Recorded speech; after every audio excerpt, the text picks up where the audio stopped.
तो मेरे भाई अब सुनिए, तो दुनिया में कोई मजहब ऐसा नहीं जिस मजहब के अंदर मोहम्मदुर रसूलुल्लाह का नाम किसी न किसी शक्ल में मौजूद न हो। अल्लाह के नबी सल्लल्लाहु अलैहि वसल्लम ने खुद फरमाया, मेरे चंद नाम है, इन्नल आसमान, मेरे चंद नाम हैं, अना मोहम्मदुन, मेरा एक नाम मोहम्मद है, वो अना अहमद, और मेरा दूसरा नाम अहमद है, वो अनल माही, और मेरा तीसरा नाम माही है, मिटाने वाला, यमहुल्लाहु बियल कुफ्र, अल्लाह मेरे जरिए कुफ्र को मिटाएगा, वो अनल हाशिर, मेरा एक नाम हाशिर है, इकट्ठा करने वाला, जमा करने वाला, अल्लाह मेरे कदमों के पास, मेरे कदमों तले सारी दुनिया को जमा कर देगा कयामत के दिन। वो अनल आकिब, मेरा एक नाम आकिब है, बाद में आने वाला, वल आकिबुल्लज़ी लैसा बअदहु नबियुन, मैं सबसे बाद में आया हूँ और मेरे बाद कोई नबी नहीं आएगा। इस हदीस में अल्लाह के नबी का पहला नाम क्या आया? मोहम्मद। मोहम्मद का अगर संस्कृत में तर्जमा करूं तो होगा नराशंस। मोहम्मद माना जिसकी बहुत तारीफ की गई हो, और नराशंस जिसकी बहुत प्रशंसा की गई। तो अगर कहा जाए मोहम्मद और उसको अगर हमें संस्कृत में कहना हो तो कैसे कहेंगे? नराशंस। मोहम्मद का माना जिसकी बहुत तारीफ की गई, और नराशंस का माना भी ऐसा आदमी, ऐसा व्यक्ति जिसकी बहुत प्रशंसा की गई। अब देखिए मोहम्मद का नाम वेद में कैसे आया। अथर्ववेद कांड 20 सूक्त 127 और उसका मंत्र नंबर 1, इदम जनाओपश्रुतो नराशंसिस्तश्विष्यते षष्ठिम सहस्त्रा नवीतम च कौरम रुष्मेधु दद्महे। इदम जना है जनता, है लोगो, इदम जना है लोगो, इदम मानी आए, जना मानी जनता, इदम जना है लोगो, नराशंस उपश्रुत, तो नराशंस उपश्रुत मानी गौर से सुनो, अच्छी तरह सुनो, उपश्रुत गौर से सुनो, नराशंस मोहम्मद आएंगे। नराशंस एक ऐसा आदमी आएगा जिसकी प्रशंसा होगी, यानी मोहम्मद, उनकी तारीफ होगी, उनकी प्रशंसा इतनी होगी, इतनी होगी, इस तशविशियते, पूरे विश्व में उनसे ज्यादा किसी का नाम न लिया जाएगा। इस तशविशियते, उनसे ज्यादा किसी का कोई नाम नहीं लिया जाएगा। विश्व में, पूरी दुनिया में मोहम्मद से ज्यादा किसी का नाम नहीं लिया जाएगा। ये किसमें है? अथर्ववेद कांड 20 सूक्त 127 का पहला मंत्र है। मोहम्मद का सबसे ज्यादा नाम लिया जाएगा दुनिया में, सबसे ज्यादा मखलूक के अंदर सबसे ज्यादा अगर किसी का नाम लिया जाता है तो वो कौन है? मोहम्मदुर रसूलुल्लाह सल्लल्लाहु अलैहि वसल्लम। रामचंद्र जी का भी उतना नाम नहीं लिया जाता। राम को बस तब याद किया जाता है जब किसी आदमी को बहुत बड़ी खुशी मिल गई हो, ओह हाय राम, या किसी को बहुत तकलीफ पहुंची हो, मोटरसाइकिल पे जा रहा हो जहेज वाली भिखमंगनी गाड़ी पर और फिसला, गिरा,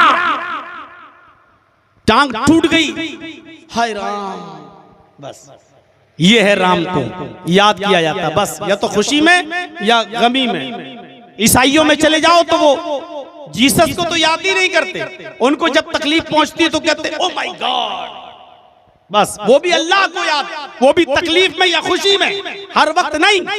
लेकिन मोहम्मदुर रसूलुल्लाह को कितना याद किया जाता है, आप तखय्युल की शाहराह पर सवार होकर सोचिए। इस वक्त मेरी घड़ी में 1:27 हो चुका है रात का, 1:27।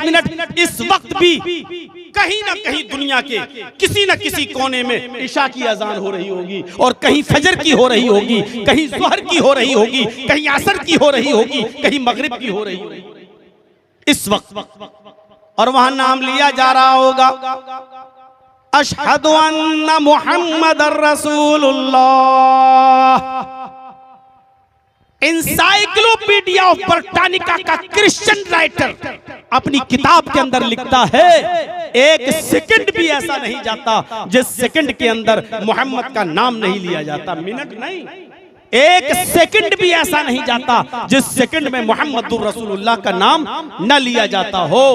आप सुबह उठिए, अजान सुनेंगे, मस्जिद में जाइए, वुजू बनाएंगे, क्या पढ़ेंगे? बिस्मिल्लाह। वुजू बनाकर फारिग होइए, क्या दुआ पढ़ेंगे?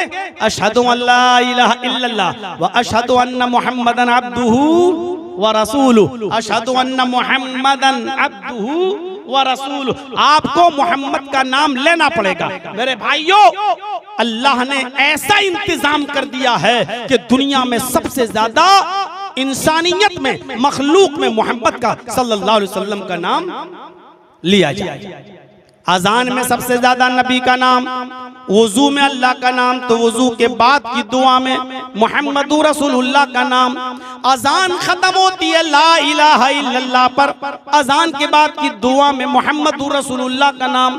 अल्लाहुम्मा रब्ब हाज़िहि दावति ताम्मा वस्सलातिल क़ाइमा आति मुहम्मदनिल वसीला वल फजीला। आति मुहम्मदनिल वसीला, मुहम्मदुर रसूलुल्लाह का नाम। नमाज पढ़ने खड़े हो जाइए, अल्लाहु अकबर, अल्लाह का नाम।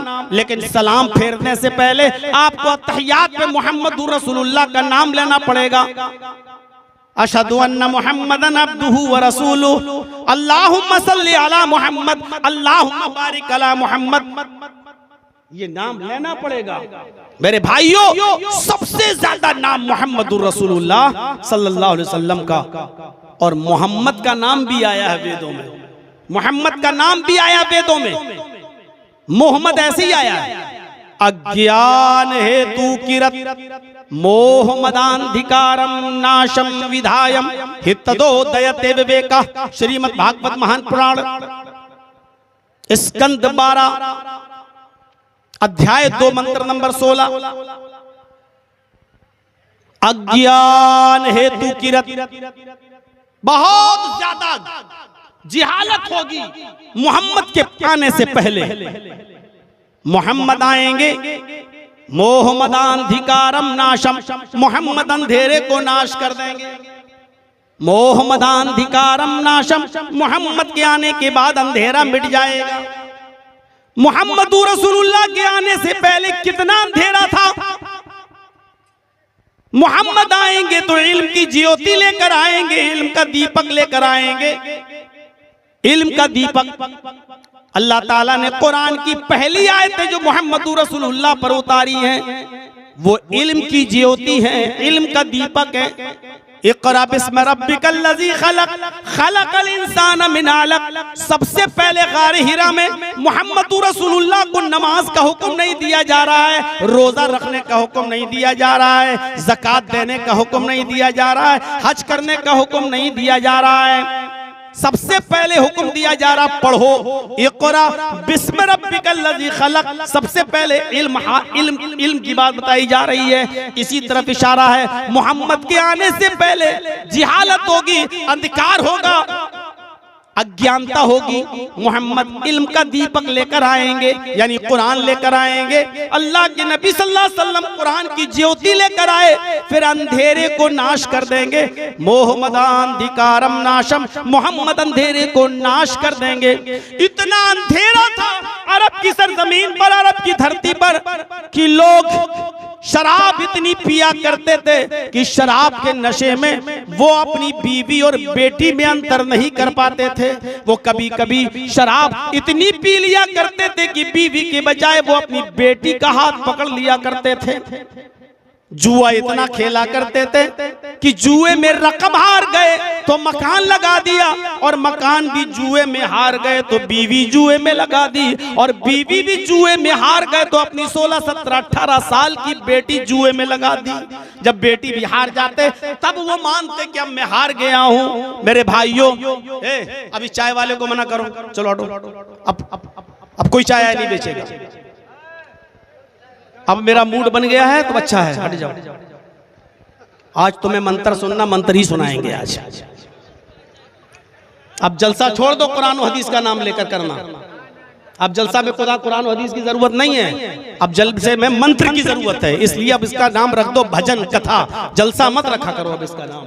आजकल जलसे के साथ साथ मेरे भाइयों कुरान और हदीस की जरूरत है। हमारा मुआशरा कहाँ जा रहा है? हमारी लड़कियां आज गैर मुस्लिमों के साथ आज निकाह कर रही हैं, शादियां कर रही हैं। आप जाइए और हालात देखिए। सिर्फ महाराष्ट्र के अंदर, महाराष्ट्र में 3 लाख मुसलमान लड़कियों ने कोर्ट के अंदर एप्लीकेशन दे रखी है कि मैं 17 साल की हूं, जब 18 साल की होंगी तो मैं राम प्रकाश फला से मैं अपनी शादी करूंगी। मेरा बाप और मेरा भाई इंटरफियर करेगा, लेकिन उस वक्त उसकी बात न मानी जाए। आज जरूरत थी इन तमाम चीजों पर बोलने की, लेकिन आपको कुरान और हदीस नहीं सुनना है, आपको वेद और रामायण सुनना है। सुनिए वेद और रामायण। कथा सुनना है तो सुनिए वेद और रामायण और कथा, आप यही सुनिए। आप चापी वालों, बहुत दिनों से मैंने प्रोग्राम इस इलाके में नहीं दिया है, मैं दे भी नहीं रहा हूँ। वो तो अमीन मेरे पीछे पड़ गया तो मैंने दे दिया। इस इलाके में मैं नहीं आ रहा हूँ। हसनपुर वाले 8 साल से मेरे पीछे पड़े हुए हैं, नहीं दे पा रहा हूं उनको प्रोग्राम। तो मेरे भाई अब सुनना है तो सुनते रहिए। अब आप वेद और रामायणी को सुनना है।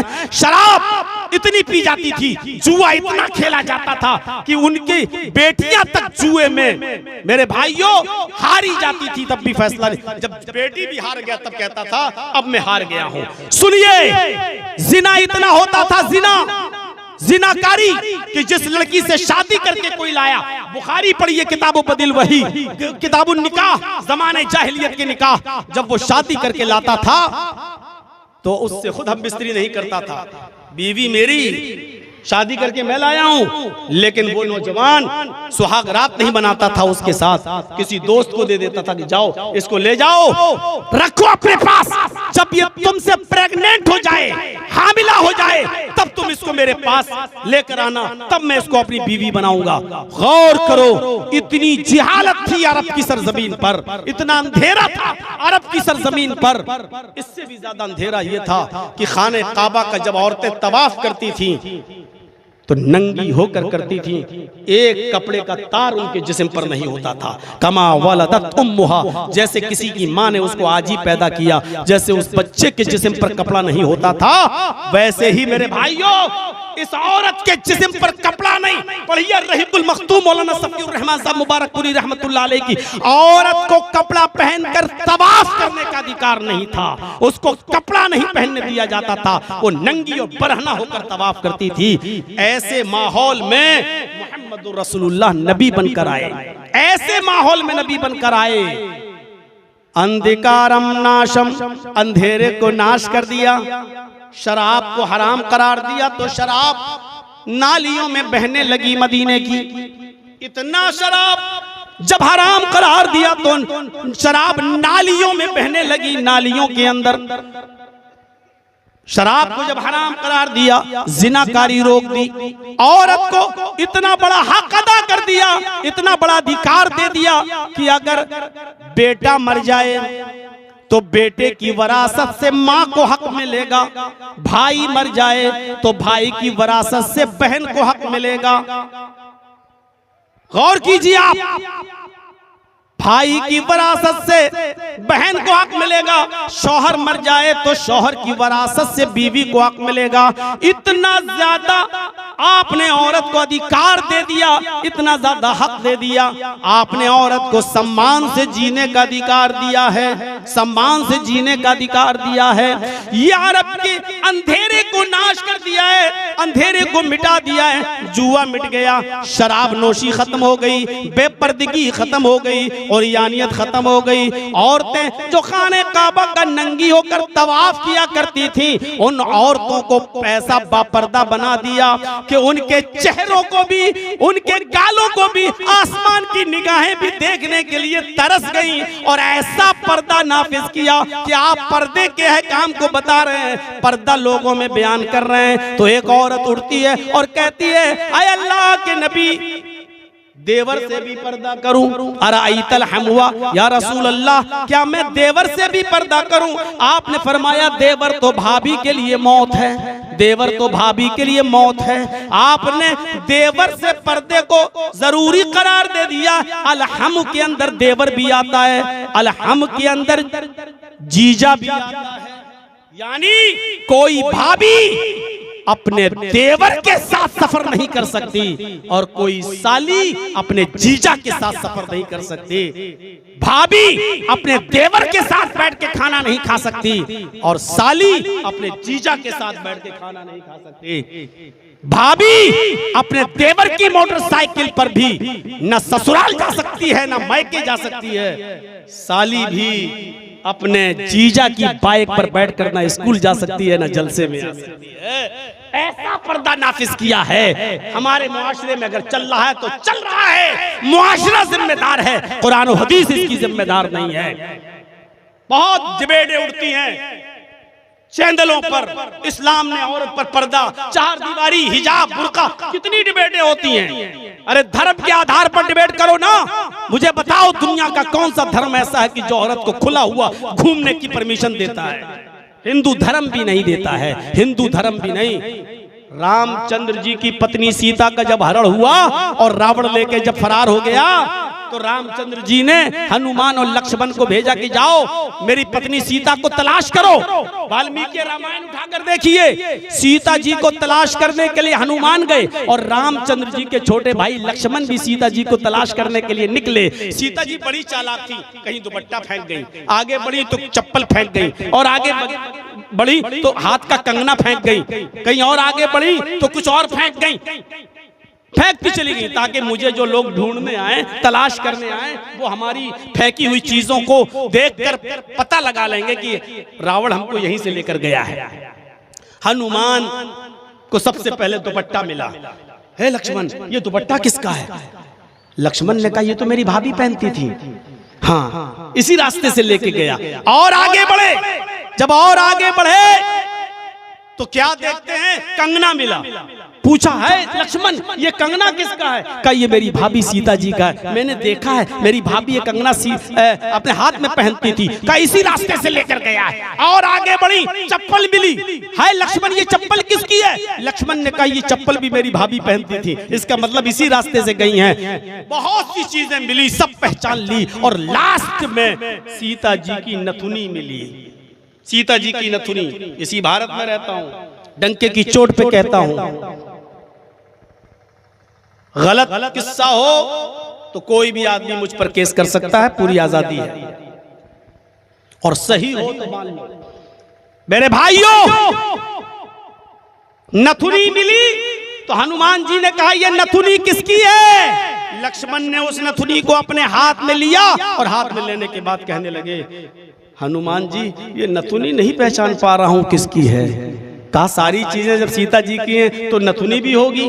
कहा हो सकता है लेकिन मैं कंफर्म नहीं हूं कि ये नथुनी भी मेरी भाभी की है। कहा कि सारी चीजें पहचान गए, फिर ये नथुनी क्यों नहीं पहचान पाए?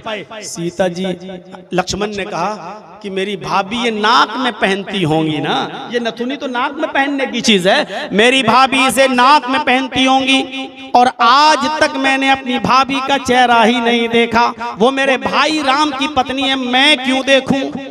राम की पत्नी का चेहरा मैं क्यों देखूं? वो मेरी भाई की पत्नी है, मैं कौन होता हूं उसका चेहरा देखने वाला?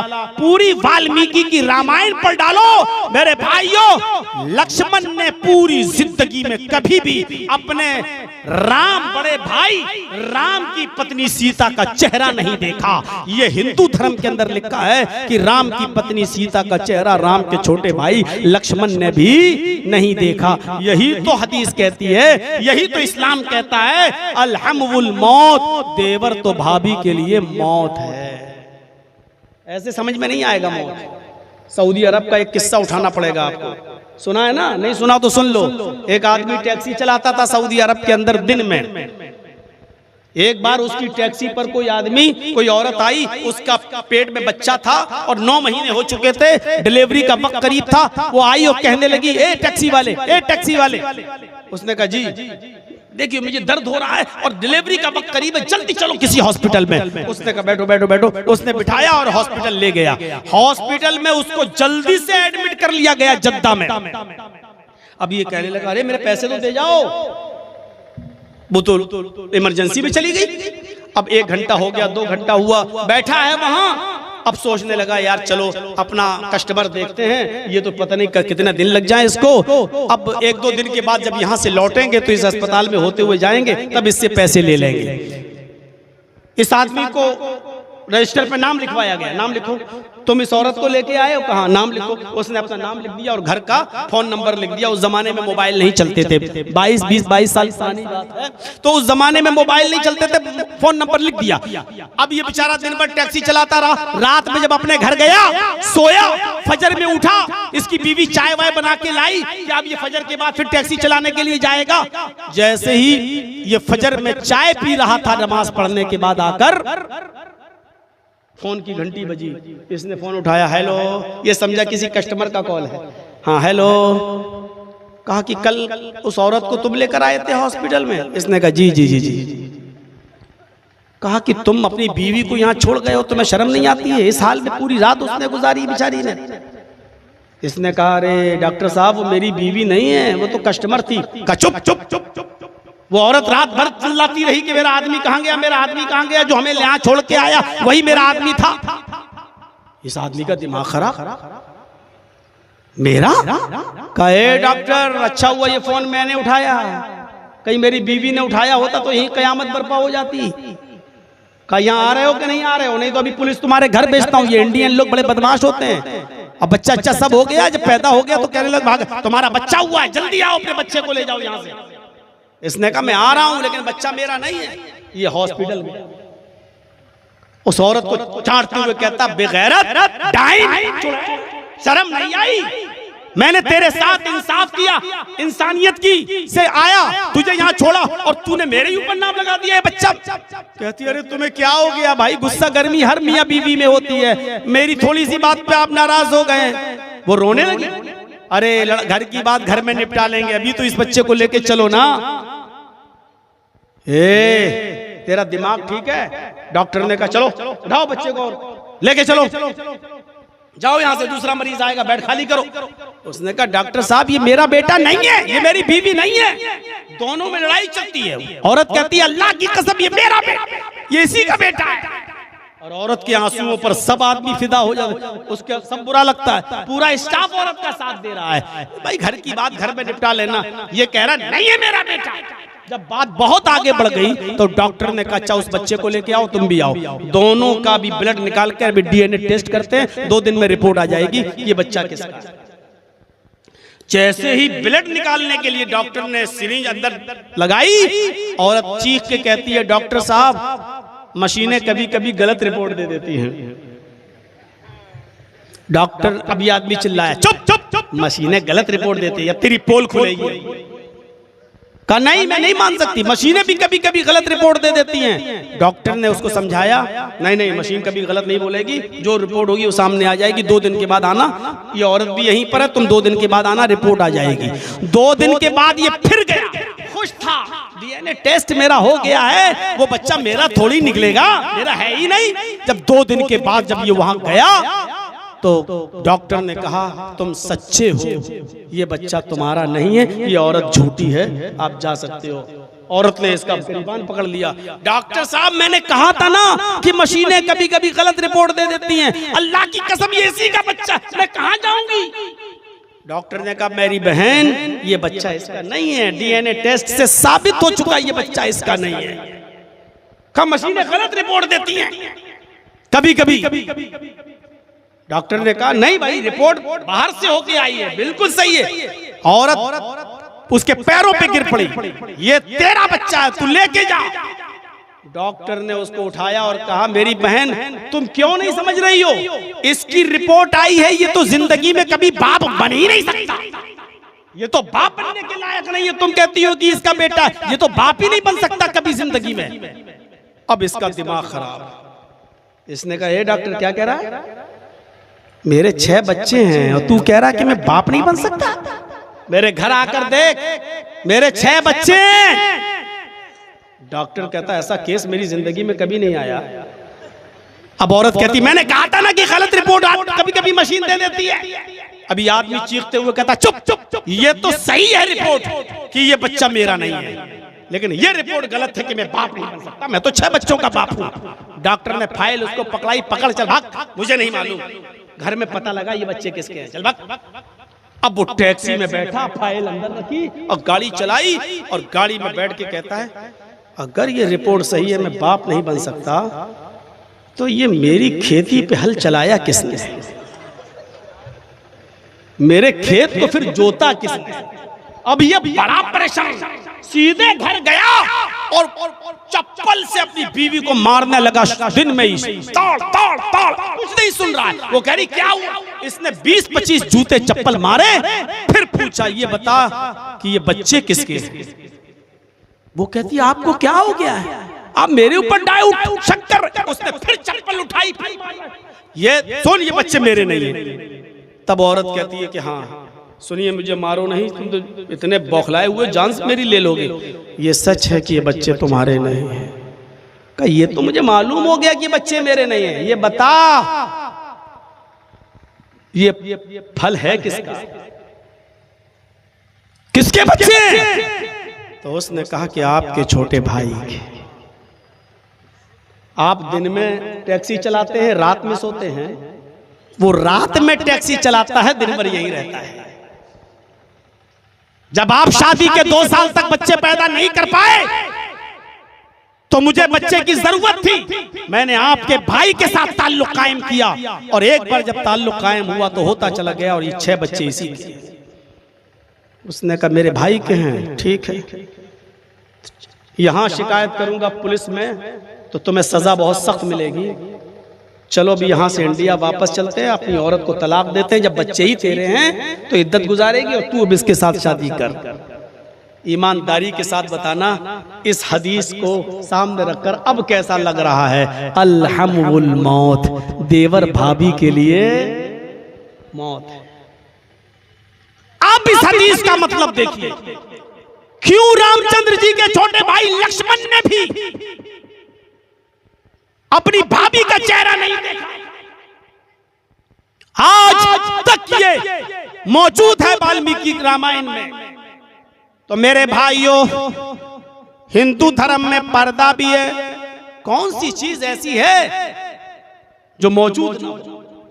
उवाच भूपर्ति प्रेमणा माया मद विशारदा तब देवो महाराज ममदा सत्वमागिता मर्मोच्छिष्ट समंजियाति तथा तत् पश्य भो निर् इति श्रुत्वा तथा दृष्टा परम विस्मय मागिता चतुर्विभ्रात्र में देव कृष्यामि क्लिश्यम भवन्तो बांधवा देवा स्वाशेना दृश्य था शरम शुरुधारी सदूषक उच्चलापि लिंगच्छेदीन सर्वभक्षो मतो मम्मा मुस्लेनेयो संस्कारा। श्रीमद् भागवत महान पुराण, भविष्य पुराण, प्रति सर्ग परो 3 खंड 25 मंत्र नंबर 23, 24, 25, 26, 27, 28। मैंने इतने मंत्र आपके सामने लाइन से पढ़ दिए हैं। इस धरती पर जब अंतिम ऋषि आएगा, इस धरती पर जब आखिरी नबी आएगा तो उसकी पहचान होगी शर्म शुरूधारी, वो लंबी दाढ़ी रखेगा। उसके मानने वाले भी लंबी दाढ़ी रखेंगे, दाढ़ी रखने वाले होंगे। शर्म शुरू धारी, लंबी दाढ़ी रखेंगे। सदूषका, सर के बाल जब छिलाएंगे तो चोटी नहीं रखेंगे, दाढ़ी लंबी होगी। सर के बाल छिलाएंगे तो चोटी, टिक्की होती ना, हमारे बहुत से हिंदू भाई पूरे बाल छिला लेते और थोड़ी सी चुटिया छोड़ देते, टिक्की। लंबी दाढ़ी रखेंगे। शर्म शुरू, लंबी दाढ़ी रखेंगे। सदूषका, और गांठ नहीं लगाएंगे। बहुत से हिंदू भाइयों को देखा होगा, सिखों को देखा होगा, दाढ़ी और बाल बड़े कर लेते हैं तो उसमें ऐसे गांठ लगा लेते हैं, गिरा। वो बाल को सुखा लेते हैं और फिर गांठ लगा लेते हैं, बिल्कुल देखने में ऐसा लगता है जैसे नारियल का गुच्छा। सुखा लेते हैं, वो जटा बना लेते हैं। तो वो लंबी दाढ़ी रखेंगे लेकिन दाढ़ी में गांठ नहीं लगाएंगे। ईमानदारी से बताना कौन है? दाढ़ी तो रखेंगे लेकिन दाढ़ी में गांठ नहीं लगाएंगे। सदूष का शर्म शुरूधारी सदूष, और सर के बाल कटाएंगे, टिक्की नहीं रखेंगे। टिक्की चुटिया, हिंदू धर्म में यह लिखा है कि शंकर भगवान की चोटी से, टिक्की से गंगा जमुना निकली है। यह गंगा जमुना किससे निकली?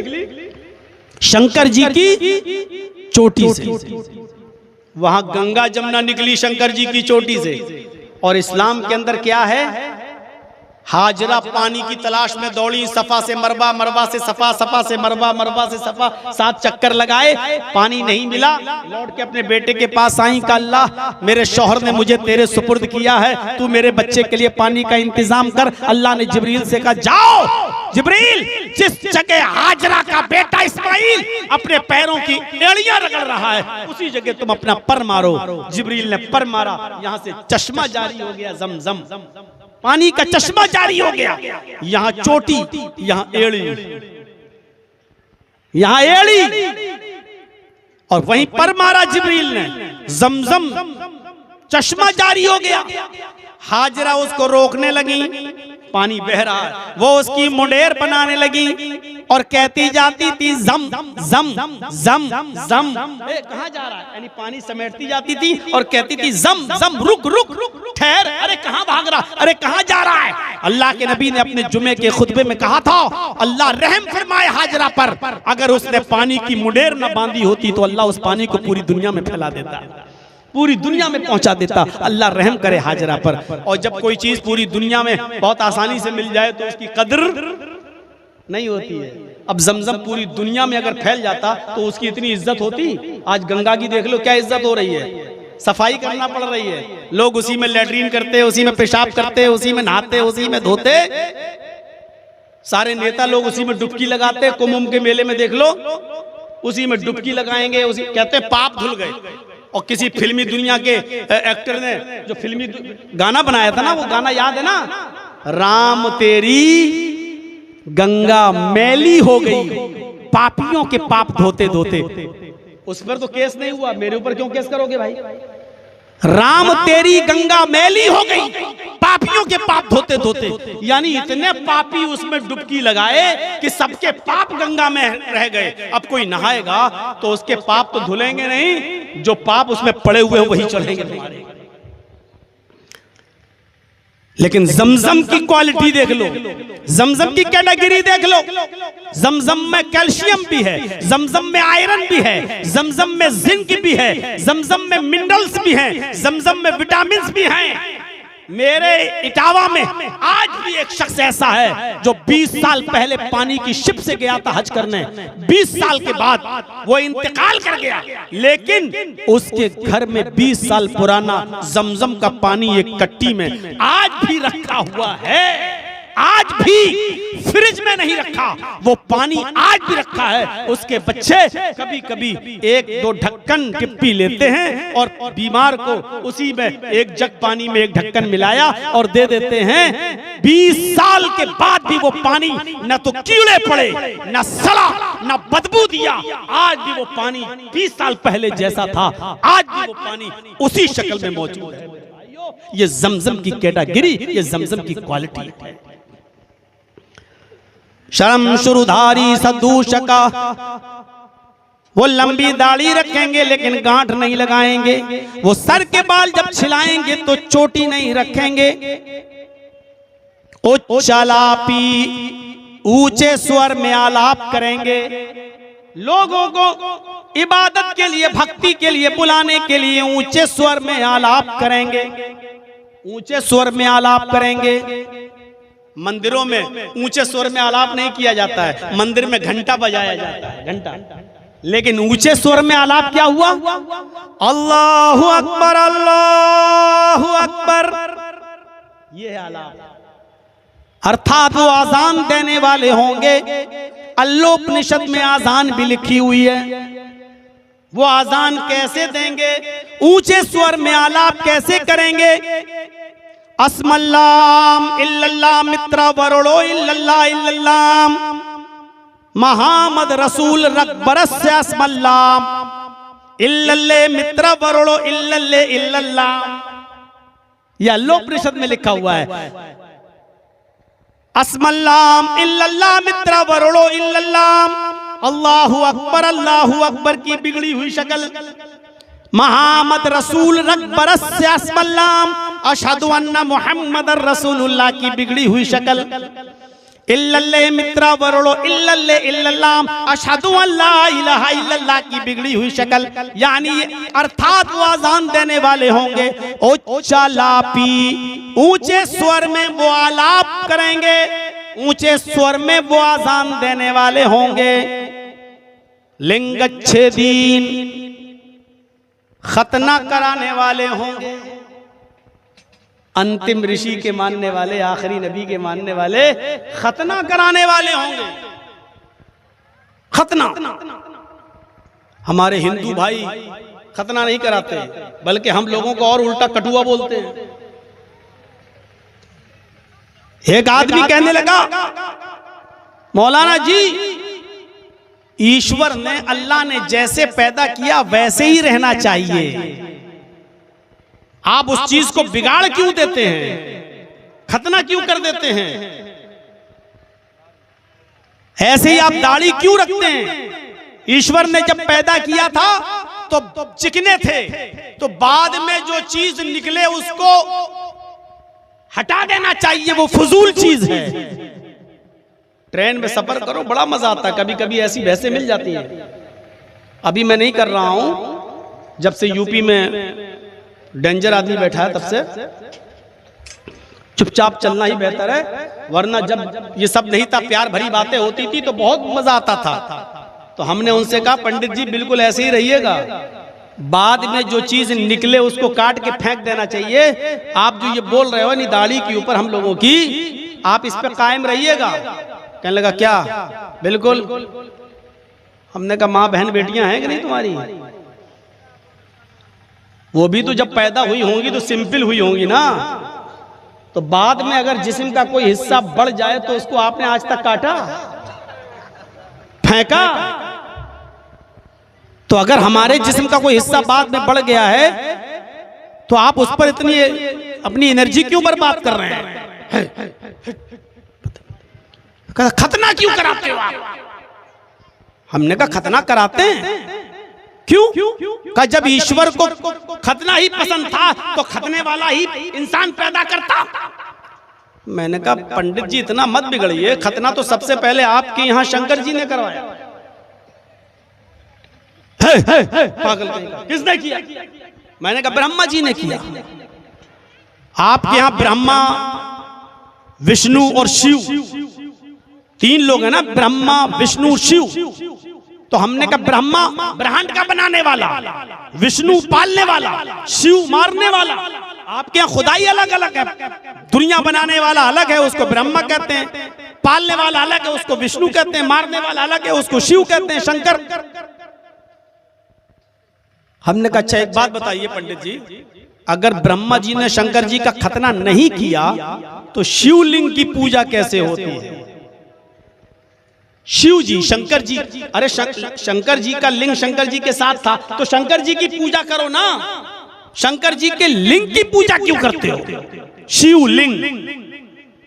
अब वहां जितने भी आसपास हिंदू भाई थे वो सब हमें देखने लगे, कहने लगे मौलाना जी आप ही बताइए, ये बात तो हम लोगों ने भी नहीं सुनी आज तक, क्या बात है? हमने कहा नहीं नहीं बताएंगे तो ये पंडित जी हमसे नाराज हो जाएंगे, बहुत खराब बात लिखी हुई आपकी किताबों में। कहा नहीं नहीं आप बताइए। हमने कहा सुनिए, बहुत नॉर्मल बात बता देता हूं, ब्रह्मा जी ने शंकर को पैदा किया। शंकर जी जब बड़े हुए तो शंकर जी ने ड्यूटी लगा दी कि मेरे लिंग को नापो, इसका साइज। अब वो नापते चले गए, कोई नापा ब्रह्मा जी ने तो 50,000 साल तक नापते ही चले, और वो खत्म, महाभारत खत्म होने में नहीं आया। ब्रह्मा जी को गुस्सा आ गया, कम वक्त कौन सी ड्यूटी पे लगा दिया, खत्म ही होने में नहीं आ रहा है। तो 50,000 साल तक जो उनके साथ था वो तो वहीं रह गया। 50 साल 1000 साल के बाद जो बचा, उन्होंने ब्रह्मा जी ने अपने मुंह में लेके दबा के दांत से कस के काट दिया और थूक दिया ऊपर से। थू ऊपर से जो थूका तो नीचे पंडित के घर में गिरा। 50 पंडित ने कहा ओ जय ओम नमः शिवाय। उस दिन से शंकर जी के लिंग की पूजा हो रही। चैनल वालों, ये वाकया देना नहीं अपने चैनलों पर। अगर दिया तो ऐसे हमसे फिर मामला खराब होगा। ये तो इनके कहने पर अब हम आ गए हैं अपनी असलियत पर। सुन लीजिए मेरे भाइयों, उस दिन से शिव जी की, वो पंडित कहता है अरे उस खतना तो उस तरह से होता है। तो हमने कहा उस जमाने में उस तरह नहीं चलता था, दांत से होता। अरे आगे की खाल का कट जाना खतरा कहलाता, खतना कहलाता, वो जिससे भी हो। अब इस सही बात क्या है आपको मालूम है? सही बात यह है कि हजरत इब्राहीम अलैहिस्सलाम ने इस दुनिया में सब आने के बाद सबसे पहले खतना कराया। सबसे पहले खतना किसका हुआ इस्लामी तारीख में? इब्राहीम अलैहिस्सलाम का। और यही मंजर है, इधर इब्राहिम उधर शंकर। मैं दोनों को कंपेयर नहीं कर रहा हूं, हमारे ऊपर चाय की होटलों में बैठ के बात मत कीजिएगा, लेकिन मुआज़ना देखिए। इधर इब्राहिम अलैहिस्सलाम हाजिर बच्चा नहीं होता था, पैदा ही नहीं हुआ उनका। 86 साल तक कोई औलाद पैदा नहीं हुई इब्राहिम अलैहिस्सलाम के पास। रब्बे हबली मिनस सालिहीन, अल्लाह मुझे साले बेटा दे। तब 86 साल की उम्र में अल्लाह ने उनको बेटा दिया। इधर शंकर जी के भी कोई बच्चा नहीं होता था, इधर शंकर जी के भी कोई बच्चा नहीं होता था। शंकर की पत्नी पार्वती जी नहा रही थी, उन्होंने अपने बदन के मैल और अपने बदन के कुचैल, अपने बदन की गंदगी से बच्चा बनाया और उसका नाम रख दिया गणेश। उसका नाम रखा गणेश और गणेश को दरवाजे पे खड़ा कर दिया, मैं नहा रही हूं, किसी को अंदर मत आने देना। थोड़ी देर के बाद शंकर जी जब अंदर आए तो गणेश बाहर खड़ा था। गणेश ने कहा कहां जा रहे हो? शंकर ने कहा ये तो हमारा घर है। शंकर जी ने कहा ये तो हमारा घर है। गणेश ने कहा अंदर तो मेरी माँ है पार्वती जी, मैं उनका बेटा हूं, मैंने तो आपको नहीं देखा है, मेरी माँ की परमिशन नहीं है कि आपको अंदर जाने दें, आप कैसे कह रहे हैं कि ये मेरा घर है? शंकर जी ने कहा कि ये तेरा घर है? अरे पार्वती मेरी पत्नी है, मेरा कोई बेटा नहीं है। पार्वती कह रही है, तुम कह रहे हो कि मेरी माँ अंदर नहा रही है। शंकर जी ने तलवार निकाल ली, हट रहा कि नहीं हट रहा? गणेश जी ने कहा बिल्कुल नहीं, मैं गर्दन कटाना गवारा कर लूंगा, लेकिन अपनी माँ की नाफरमानी, अपने माँ की नाफरमानी नहीं करूंगा। शंकर जी को गुस्सा आया, उन्होंने अपने बेटे की गर्दन पे तलवार मार दी। गर्दन कट के कहां गिरी आज तक नहीं पता चला कि वो कहां गई, आज तक नहीं पता चला। गर्दन कट गई। शंकर जी अंदर घुसे, पार्वती जी ने तलवार में लगा हुआ खून देखा, कहा ये क्या किया? कहा बाहर जो लड़का खड़ा था उसको मार दिया, अंदर नहीं आने दे रहा था। कहा वो मेरा बेटा था। शंकर जी ने कहा मेरा तो कोई बेटा नहीं, अरे आज ही तो मैंने उसको अपने बदन के मैलों कुचैल से बनाया था। कहा ओ मुझे नहीं मालूम था। कहा मेरे बेटे को जिंदा करो, किसी तरीके से जिंदा करो, मैं नहीं जानती हूँ। शंकर का काम तो मारने का था, जिंदा तो कर नहीं सकते थे। अब पूरी दुनिया में गर्दन ढूंढी, गर्दन नहीं मिली। रास्ते से एक हाथी आ रहा था। शंकर जी ने कहा पार्वती गर्दन तो नहीं मिल रही है, अगर इस हाथी का सूंड काट के गणेश के लगा दें और गणेश जिंदा हो जाए तो चलेगा? पार्वती जी ने कहा कुछ भी करो, मेरे बेटे को जिंदा करो। तब उन्होंने एक हाथी को गर्दन काटी और गणेश जी के लगाई, गणेश जी जिंदा हो गए। अब गौर कीजिए, यहाँ इब्राहिम को बेटा नहीं हो रहा, बेटी नहीं हो रही है, रब्बे हबली मिनस सालिहीन। उधर शंकर को बच्चा नहीं हो रहा है, उधर शंकर ने अपने बेटे की गर्दन उड़ाई, इधर इब्राहिम अलैहिस्सलाम ने भी अपने बेटे इस्माइल की गर्दन पर छुरी चलाई। मुआज़ना देखिए आप, इधर इब्राहिम अलैहिस्सलाम ने अपने बेटे इस्माइल की गर्दन पे छुरी चलाई, वहां गर्दन कट गई, यहां गर्दन नहीं कटी। उधर शंकर ने गणेश की जिंदगी को बचाने के लिए हाथी का सूंड काटा और लगाया, इधर अल्लाह ने इस्माइल की जगह पर जन्नत से दुम्बा उतारा, इधर दुम्बा कट रहा है, इधर दुम्बा ज़िबा हो रहा है, उधर हाथी की गर्दन काटी जा रही है, इधर इब्राहिम है, उधर शंकर है, इधर पार्वती है, उधर हाजरा है। मेरे भाई जो जरा गौर कीजिए आप, इधर शंकर जी गर्दन पे छुरी काट रहे हैं, इधर इब्राहिम छुरी चला रहे हैं, उधर हाथी कट रहा है, इधर दुम्बा कट रहा है। ये मुआज़ना है, पढ़िए आप किताबों को। और सबसे पहला खतना किसका हुआ? इब्राहिम अलैहिस्सलातु वस्सलाम का। इधर भी किसका खतना है? शंकर जी का, यानी शिवलिंग की पूजा हो रही है। असल खतना ये था। लिंग अच्छे दिन वो खतना कराने वाले होंगे, अंतिम ऋषि के मानने वाले खतना कराने वाले होंगे। और एक चीज और बताई, लिंग अच्छे दिन सर्वभक्त चुमतो मम्मा, सब कुछ खाएंगे, सब कुछ खाएंगे।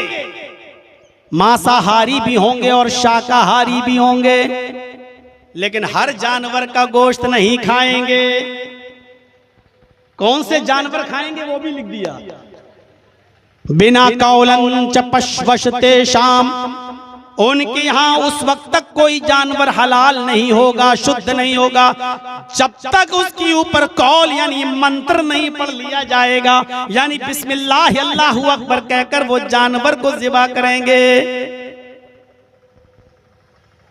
किसी ने हमसे पूछा था, मौलाना साहब क्या जानवर पर बिस्मिल्लाह अल्लाहु अकबर पढ़ने से हलाल हो जाता है? मैं समझ नहीं पाया। मैंने कहा जी। कहा बिस्मिल्लाह में इतनी ताकत है? मैंने कहा जी अल्लाह का कलाम है। कहा अच्छा, तो इसका मतलब यह है कि जिंदा बकरा जिंदा भैंस हलाल है या हराम? मैं फंस गया। मैंने कहा यार ये तो फंसा रहा मुझे। मैंने कहा हलाल है। कहा जिंदा बकरा जिंदा भैंस जब हलाल है तो बिस्मिल्लाह कहने की जरूरत क्या है? हमने कहा यार ये तो फंसा रहा है। अगर मैंने कह दिया हराम है तब भी फंसाएगा ये, और कह दिया हलाल है तब भी फंसाएगा ये। तो मैंने कुछ दिमाग में सोचा, मैंने कहा ये तो हराम है। मैंने इस नज़र से कहा कि जिंदा बकरे का अगर आप चाहें 1 किलो गोश्त काट लें और पकाएं तो नहीं पका सकते जब तक आप उसको इस्लामी तरीके पर ज़िबा नहीं करोगे। एक भैंस खड़ी है, आप उसका 1 किलो गोश्त काट के अगर पकाएंगे तो आपके लिए हराम है। नहीं, तो मैंने इस नजरिए को सामने रखते हुए कह दिया अरे जिंदा बकरा जिंदा भैंस तो हराम है। तो उसने कहा फिर हलाल कैसे हो गया? मैंने कहा उस पर छुरी चलाई, बिस्मिल्लाह अल्लाहु अकबर पढ़ा, हलाल हो गया। कहने लगा इसका मतलब यह है कि हराम जानवर पर छुरी चलाई जाए बिस्मिल्लाह पढ़ के तो हलाल हो जाता है। मैंने कहा जी बिस्मिल्लाह में इतनी ताकत है, हराम जानवर को हलाल कर देती है। मैंने समझ गया ये क्या कहना चाहता है। मैंने कहा हाँ। कहा अच्छा, तो सुअर पर, गधे पर, कुत्ते पर भी बिस्मिल्लाह अल्लाहु अकबर पढ़कर अगर छुरी चलाई जाए तो वो भी हलाल हो जाएगा? मैंने कहा नहीं। बोला अच्छा 1000 मरतबा पढ़ लो बिस्मिल्लाह अल्लाहु अकबर तो? मैंने कहा 1 लाख भी बार पढ़ लो तो भी हलाल नहीं होगा। क्यों? बिस्मिल्लाह अल्लाहु अकबर से जब हराम जानवर हलाल हो जाता है तो गधा कुत्ता सुअर क्यों नहीं होता? इसको भी कर लो। उसकी बीवी पास में बैठी हुई थी। मैंने कहा ये आपकी बीवी है कि कोई और, भगा के तो नहीं लाए? कहता चुप, शादी किया हूं मैंने, फेरे लगे हैं। मैंने कहा ये किसी की माँ बहन बेटी कुछ तो होगी। कहा मेरी बीवी है, किसी की बेटी भी है।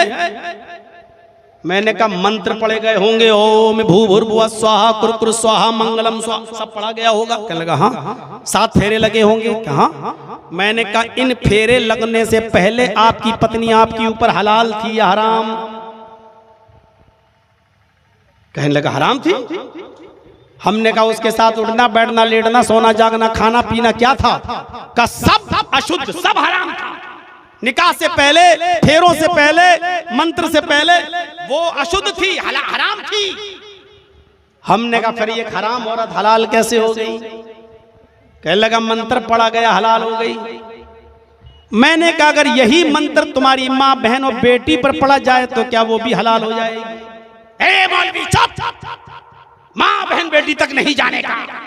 मैंने कहा मैं जा नहीं रहा हूं, मैं एक मिसाल दे रहा हूं। अगर यही मंत्र माँ बहन बेटी पर पढ़े जाए तो हलाल हो जाएगी? कहने लगा नहीं। हमने कहा 1000 मरतबा पढ़े जाए तो? फिर उसने भी वही जवाब दिया, 1,00,000 मर्तबा भी पढ़ेंगे तब भी वो हराम रहेगी। हलाल माँ बहन बेटी कैसे हलाल हो जाएगी? हमने कहा बिस्मिल्लाह अल्लाहु अकबर से वही जानवर हलाल होते हैं जो हलाल होने के लायक हैं। जैसे मंत्र से वही औरत हलाल होती है जो हलाल होने के लायक है। जैसे मंत्र पढ़ने से माँ बहन बेटी हलाल नहीं हो सकती, ऐसे ही बिस्मिल्लाह अल्लाहु अकबर से सूअर, कुत्ता और गधा हलाल नहीं हो सकता, क्योंकि ईश्वर का यही नियम है, यही उसूल है, यही ज़ाब्ता है।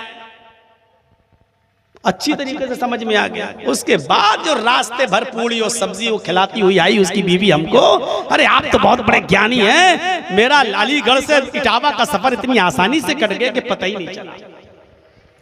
मेरे भाइयों, जब भी कोई आपसे ये सवाल करे कि आप भैंस खाते हो, बकरा खाते हो, हैं, और ये खाते हो, वो खाते हो, कुत्ता और गधा क्यों नहीं खाते, आप उससे फौरन इल्जामी सवाल ये कर लें कि आप भी तो बकरी का, गाय का, भैंस का दूध पी लेते हो, कुतिया का काहे नहीं पीते, गधी का काहे नहीं पीते, सुअरी का क्यों नहीं पीते?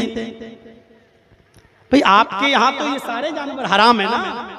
हमारे यहाँ जो जानवर हलाल है उसका दूध भी हलाल है, उसका गोश्त भी हलाल है। जो जानवर हराम है उसका गोश्त भी हराम है, उसका दूध भी हराम है। तुम्हारे यहाँ तो सारे जानवर हराम हैं, तो दूध क्यों हलाल हो गया? और उन्हीं जानवरों का दूध तुम क्यों पीते हो जिनको हम खाते हैं? मुसलमान बकरी खाता तुम उसका दूध पीते हो, मुसलमान भैंस खाता तुम उसका दूध पीते हो। गाय का नाम हम किसी मसलहत से नहीं ले रहे हैं, क्योंकि सिर्फ बिहार और बंगाल तक हम सीमित नहीं हैं, और ये चैनल वाले अपने हरामी पने से बाज आएंगे नहीं। ये अपना सुअरपना दिखाकर ही मानेंगे, क्योंकि इनके चैनल को व्यूज चाहिए। इसलिए मैं मसलहतन नाम नहीं ले रहा हूं। हम उसका दूध गोश्त खाते हैं तो दूध भी पीते हैं। आप मुझे बताइए, जिन जानवरों का हम गोश्त खाते हैं और दूध पीते हैं, आप भी उन्हीं जानवरों का दूध क्यों पीते हो? मुसलमान कुत्ता नहीं खाता, आप कुतिया का दूध क्यों नहीं पीते? मुसलमान सुअर नहीं खाता, आप सुअरी का दूध क्यों नहीं पीते? मुसलमान गधा नहीं खाता, आप गधी का दूध क्यों नहीं पीते? कुछ तो छुपी चीजें हैं। ये सारे जानवर आपके यहां पर भी हलाल हैं, लेकिन मैं आपको मशवरा दूंगा, मत खाइए, वरना इतना महंगा हो जाएगा कि गरीब मुसलमान खरीद ही नहीं पाएगा बेचारा।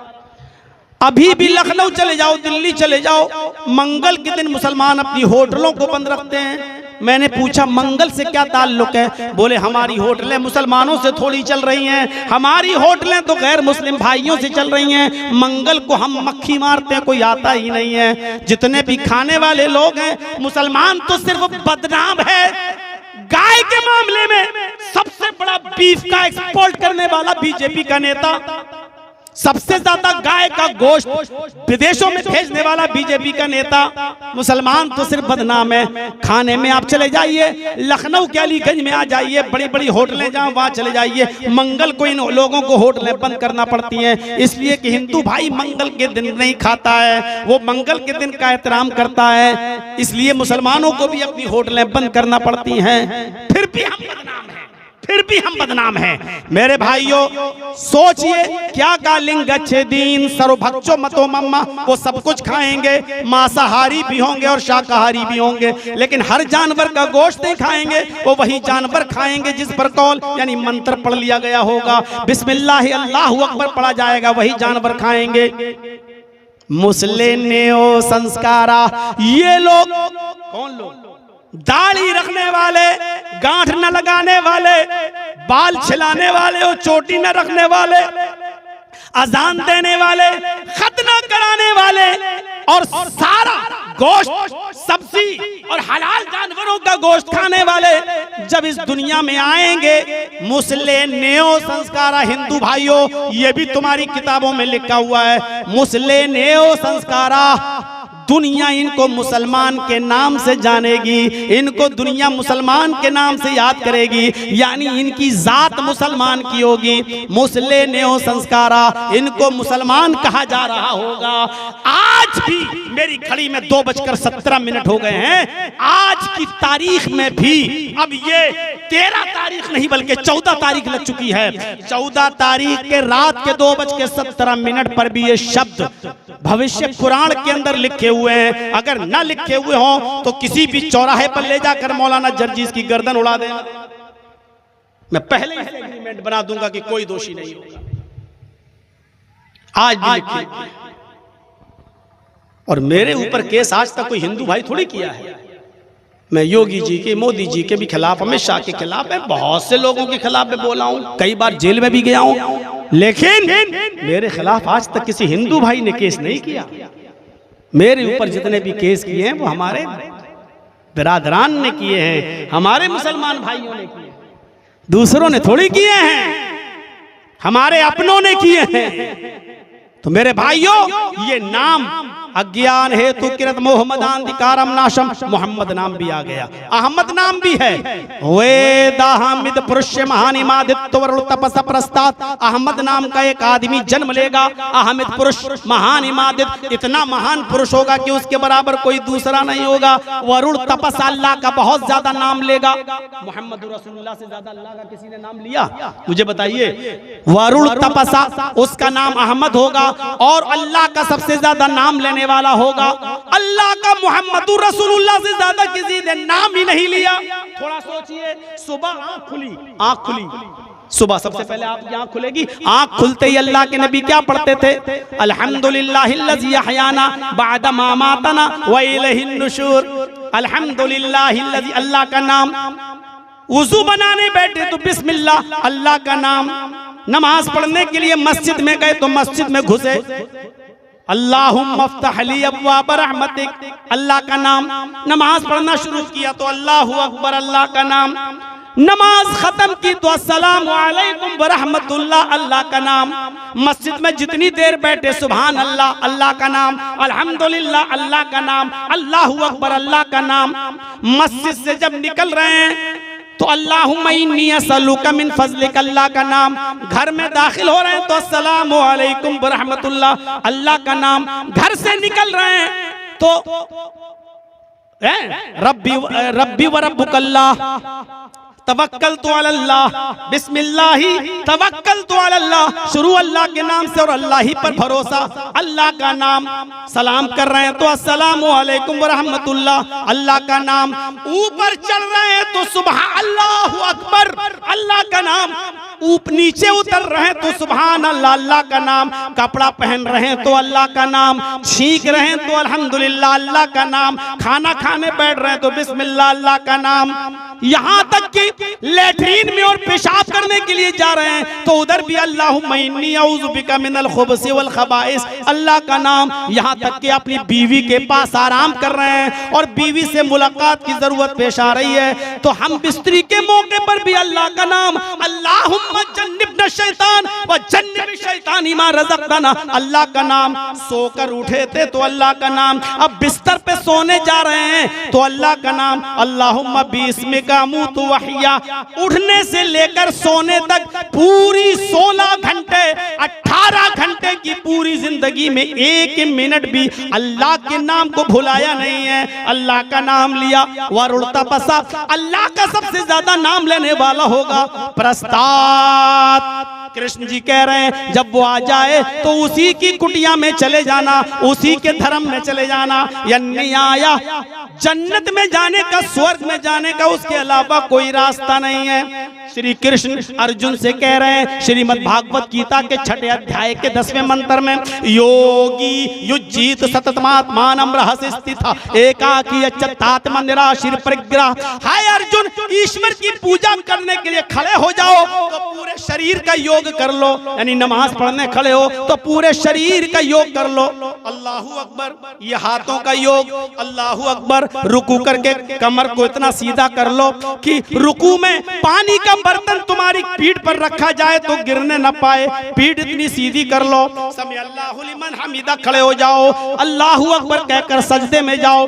दोनों पैर मिला लो, पैरों की उंगलियों को मोड़कर किबले की तरफ कर लो। यहां से जो रगें खींचेंगी वो तुम्हारी दिमाग की नसों तक जाएंगी और जब तुम सजदे में जाओगे तो आपका ब्लड सर्कुलेशन आपकी दिमाग की नसों तक पहुंच जाएगा। और जो आदमी 5 वक्त नमाज पढ़ता हो, सजदा करता हो उस आदमी को कभी ब्रेन हेमरेज की बीमारी नहीं हो सकती है। डॉक्टर मोरिस बुकाय अमेरिका का न्यूरो का सबसे बड़ा डॉक्टर लिखता है कि 5 वक्त का नमाज पढ़ने वाला मुसलमान जो सजदा करता हो और वैसा सजदा करता हो जैसे मोहम्मद रसूलुल्लाह ने बताया, इस आदमी को कभी ब्रेन हेमरेज नहीं हो सकता, क्योंकि वो सजदे में जाता है तो उसका खून उसकी दिमाग की एक एक नस तक पहुंच जाता है, एक एक रक्त तक पहुंच जाता है। क्या कहा गया?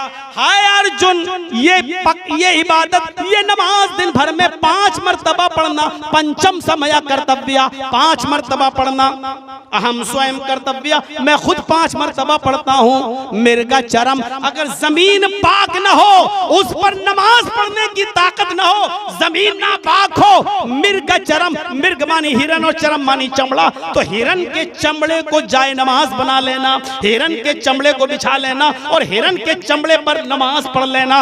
ये कृष्ण जी अर्जुन से कह रहे हैं। कृष्ण जी भी 5 वक्त की नमाज पढ़ा करते थे। ये है हिंदू धर्म के अंदर भी इस्लाम की चमक। 2:23 2:15 तक मेरा टारगेट था, 7 मिनट ज्यादा। मेरे भाइयों 10 मिनट में बैठूंगा।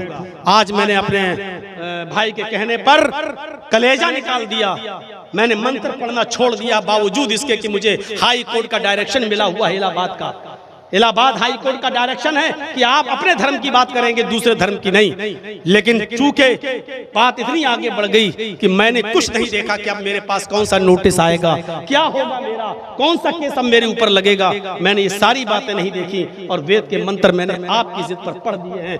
आपकी बात मैंने मानी, अब मेरी बात आप भी मान लीजिए कि इस इदारे के लिए मेरे हाथ पर अब कुछ ताउन मेरे हाथ पर भी कर दो। ये इस साल का आखिरी प्रोग्राम, अब रमजान तक मैं नहीं आ रहा हूँ। कल मुझे फिर जाना है हिरनपुर, हाथ काठी, कमल घाटी।